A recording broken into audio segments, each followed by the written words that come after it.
Ya, kembali lagi di Apa Kabar Indonesia Pagi. Kita masih bersama dengan komisioner dari Kompolnas, Pak Albertus Wahyu Rudanto, sambil menunggu sambungan Zoom dengan Padang Sumatera Barat ya, Bang Arteria Dahlan. Pak Wahyu, tadi disampaikan oleh Pak Arteria, itu sepertinya kayak sama dengan sikap dan mungkin perasaan saya Pak terhadap institusi yang kita banggakan, kita cintai ini begitu. Kita nggak mau Pak, kita pengennya sih rebound setinggi-tingginya dan kembali perform lah institusi ini. Tapi kalau dilihat tadi ada istilah desain lah, lalu ada juga momentum yang dimanfaatkan oleh tersangka yang saat ini sedang menjalani persidangan untuk apa istilahnya, cawe-cawe di luar begitu segala macam. Artinya di dalam ini belum beres Pak. Nah pertanyaannya lagi, dengan di dalam belum beres, tapi ada unsur juga yang mengatakan sudah ada kok tersangka utamanya. Pertanyaannya juga absurd juga itu, tersangka utamanya ini patinya yang disebut-sebut rame ini atau orang lain kan begitu. Ini bagaimana? Hal yang lebih utama, lebih dulu diperhatikan oleh institusi ini apa Pak?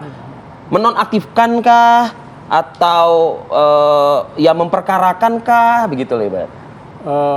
Pertama saya setuju dengan statement Pak Arteria, ini harus dihentikan.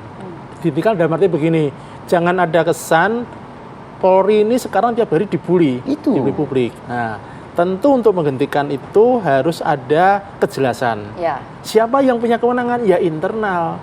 Internal bilang ini benar, ini salah. Udah itu saja. Kami Kompolnas ngawasi. Kalau dia bilang benar, apakah memang ada bukti-buktinya? Kalau memang salah, kita juga lihat prosesnya bagaimana. Karena kalau ini tidak fokus memang, ini bergulir terus Mas, dan ini nggak bagus untuk institusi ditontonan ini. Publik ya? Publik nggak bagus, internal juga nggak bagus. Ya. Tapi bagaimana caranya untuk memulai itu kalau misalnya ternyata statement dari Bang Terry ini benar misalnya, ada desain Pak gitu loh. Kalau begini, kalau memang benar, ya berarti prosesnya dilakukan sesuai dengan ketentuan perundang-undangan yang ada. Kalau pidana ya dihukum, kalau etik ya dietik, kalau benar ya. Kalau memang ini nggak benar, ya diklarifikasi. Ini nggak benar, ya benar begini, penjelasannya begini. Tetapi yang jelaskan internal. Tapi mengapa sampai saat ini nggak ada itu Pak? Pasti ada sesuatu, dan saya setuju kalau itu hati-hati.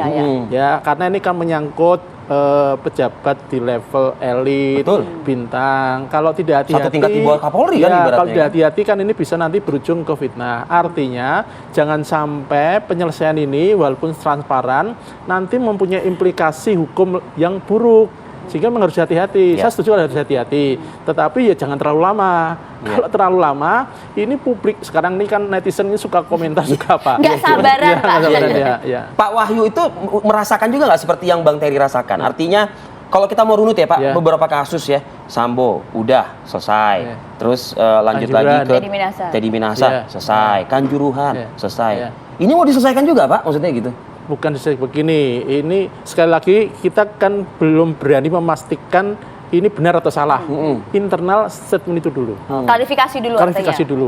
Nah, nanti kalau memang salah pidana, ya proses. Kalau memang ini tidak benar, ya dikelirkan yang sekarang ini disebut-sebut ini terima uang dan sebagainya, dikembalikan nama baik.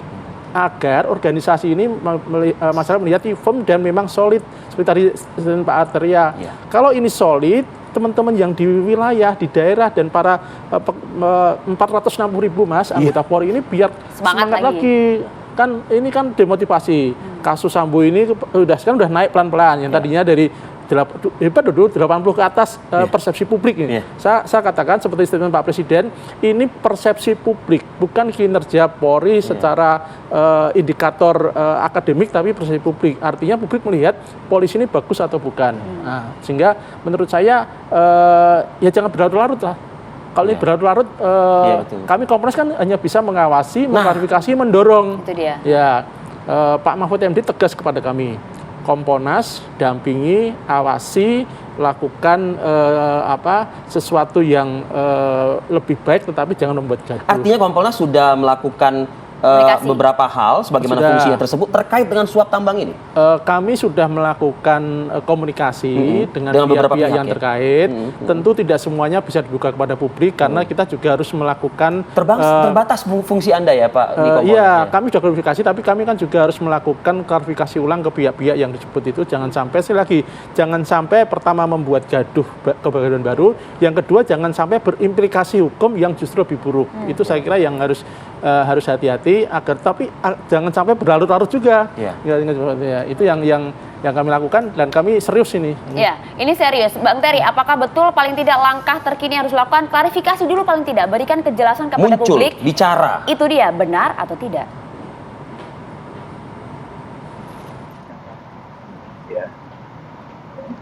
Bang Ini Terry kita bisa mau mendengar? penegakan hukum. Oke. Terdengar nggak? Bisa, Pak. Lanjutkan, Halo? Bang. Ya. Ini kita mau menegakkan hukum yang benar, sebenar-benarnya, atau kita ingin membunuh karakter orang, atau kita ingin melakukan politisasi penegakan hukum. Kompolnas juga harus hati-hati. Nah, kenapa begitu?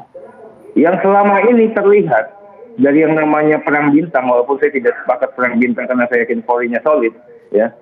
Yang ada itu hanya menumbangkan orang. Ya, Sambo tumbang, Kanjuruhan Niko tumbang, kemudian narkoba Teddy Minahasa tumbang. Tapi publik tidak bisa terlayani terkait dengan kepentingan hukum yang profesional, penegakan hukum yang profesional. Proses gakumnya seperti apa dan bagaimana. Ini mau kita ulangi lagi kejadian-kejadian seperti ini. Ini yang saya katakan tadi, kita juga harus hati-hati dan cermat. Jangan kita telinga tipis. Semuanya harus dilayani. Yang sudah aja belum tentu dikerjain dengan baik kok. Ya. Jadi kalau kita begitu nanti besok hari ini kita mainkan episode yang namanya tambang ilegal. Kan saya katakan tadi, tambang ilegal ini apa di Kalimantan Timur. Yang di Kaltim itu LHP yang bocor itu April 2022. Kenapa baru sekarang dibahasnya? Ya. 2022 April itu udah tumbang yang namanya Heri Rudolf Nahap. Kapolda Kaltim copot itu. Nah, kalau mau yang lain silakan nanti. Tapi jangan dibuat gaduh di ruang publik. Polri ini punya propam, ya kan? Punya paminal. Lakukan secara tertutup. Nanti diekspos kepada publik. Kalau publik kurang suka, baru kita bahas. Kalau begini masa Polri bisa bocor ke publik ini, ya. Bang Terry, kira-kira siapa yang apakah memang juga ada oknum-oknum di internal begitu? Wah, saya tidak mau melihat ke sana. Saya katakan inilah namanya musibah. Ini udah tragedi lah. Ke depan jangan ada lagi yang seperti ini. Ya, masa yang namanya informasi rahasia, yang dirahasiakan, LHP, ya hasil penyidikan internal terkait dengan propam bisa beredar luas kepada publik. Nah, kemudian seolah-olah kita ingin melakukan penegakan hukum yang memakai data itu, data yang April 2022 sudah ada tapi tidak diapa-apakan. Sekarang dipaksakan untuk dihadirkan. Nggak apa-apa, kalau memang dilakukan penegakan hukumnya, kita akan lakukan. Polri harus mengkaji, Pak Kapolri harus mengkaji. Tapi harus cermat, hati-hati, terukur.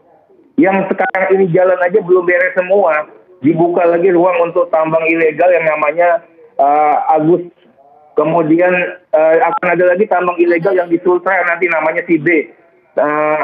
Tambang ilegal lagi yang di Kalteng namanya si C. Mau begini cara main kita kan tidak.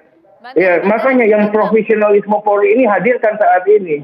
Nah, kami minta betul Pak Kapolri memimpin ya sebagai pemimpin tunggal leader untuk bisa menyelesaikan dan melakukan tata kelola penanganan perkara dan masalah ini dengan baik. Oke. Iya, Bang Terry, sejauh ini Komisi 3 DPR apa upaya yang sudah dilakukan? Akankah kemudian memanggil pimpinan Polri? Ya, kalau Komisi 3 ini kan komisi yang membawai kepolisian. Kita boleh dikatakan orang tuanya Polri, sekaligus mitra. Baik buruknya Polri, baik buruknya Komisi 3. Tentunya selalu bahasa saya yang sering dibully oleh publik. Kami ini bekerja dalam keheningan. Ya, kita koreksi, kita perbaiki mereka, tapi tidak di ruang publik. Ya, kami masih punya banyak ruang untuk melakukan perbaikan-perbaikan. Ya, misalnya pimpinan Komisi 3 kerap kali melakukan koordinasi, ya, berdiskusi untuk melakukan perbaikan-perbaikan institusional Polri, ya, secara formal maupun informal. Kan tidak mesti dalam forum yang namanya rapat kerja maupun rapat dengar pendapat. Kan tidak mesti ya hal-hal ini kita katakan kita umbar di ruang publik. Nah, begitu juga teman-teman yang lain. Saya berharap ya semua ini jangan telinga tipis. Kalau telinga tipis kita mau layani seperti apa? Publik yang mana yang saya katakan tadi teman-teman Kompolnas. Nah, ada hal yang lebih besar. Kita harus menjaga moral pasukan. 440.000 anggota Polri ini masih merah putih. Ini hanya oknum-oknum yang bermain. Jangan sampai nilai setitik ya institusi Polri yang kita banggakan ini seolah-olah luluh lantah, nggak ada hebatnya lagi. Baik, Ini Bang yang Ferry. harus kita jaga. Gitu. Baik. Oke, baik, terima kasih banyak Bang Arteria Dahlan. Nanti kita tunggu bagaimana upaya selanjutnya. Terima kasih Pak Wahyu juga atas waktunya pagi hari ini. Bang Terry, terima kasih juga. Salam sehat untuk semuanya. Kami akan jeda terlebih dahulu pemirsa. Usai Oke. jeda kita akan bahas berbagai warna, Betul. merah, Waduh, macam-macam biru, pernyataannya. putih. Mau bergabung katanya begitu. Entah kemana itu sih? spekulasinya. Ada biru lah, ada merah ya katanya. Ada putih juga Ada putih. katanya. Itu siapa ini Waduh. sebenarnya? Kita bahas politik setelah ini. Saat lagi kami akan kembali.